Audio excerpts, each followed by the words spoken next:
वरील चित्रात पळण्याच्या शर्यतीत एकूण मुले किती? 5. एकूण मुले किती आहेत? 1, 2, 3, 4, 5. 5 ही मूल्यवाचक संख्या आहे. 5 कोणती संख्या आहे? मूल्यवाचक संख्या. म्हणजे जसं 1, 2, 3 ह्या ज्या संख्या आहेत, कोणत्या संख्या आहेत? मूल्यवाचक संख्या. पळण्याच्या शर्यतीत सौरभचा क्रमांक कितवा? सौरभ कुठं आहे? इथे. पहिला, दुसरा, तिसरा, चौथा आणि हा 5वा. सौरभ कितव्या क्रमांकावर आहे? 5व्या. तर आपण काय लिहिणार? 5वा हा क्रमवाचक शब्द आहे. 5वा कोणता शब्द आहे? क्रमवाचक.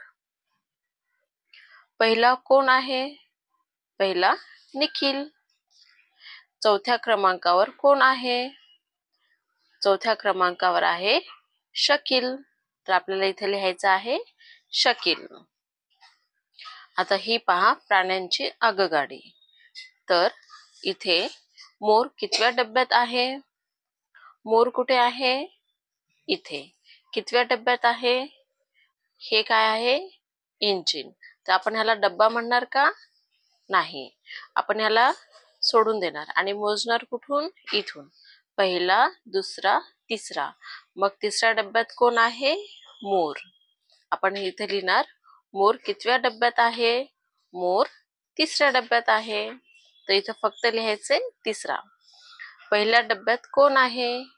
पहिल्या डब्यात उंदीर. मग आपण इथे लिहिणार उंदीर. ससा कितव्या डब्यात आहे?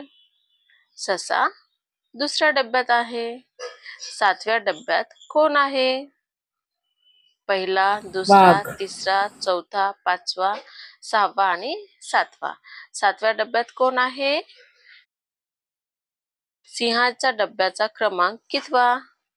कुठं आहे सिंह? इथे. तर सिंहाच्या डब्याचा क्रमांक कितवा आहे? पहिला, दुसरा, तिसरा, चौथा. तर आपण इथे लिहिणार चौथा. उंटाच्या डब्याचा नंतरचा डब्बा कितवा? हा कोणता डब्बा आहे? उंटाचा. तर ह्याच्या नंतरचा डब्बा कितवा आहे? पहिला, दुसरा, तिसरा, चौथा, 5वा, 6वा. तर आपण इथे काय लिहिणार? 6वा डब्बा. हत्तीच्या डब्याच्या आधीचा डब्बा कितवा? हत्तीच्या आधीचा डब्बा कितवा?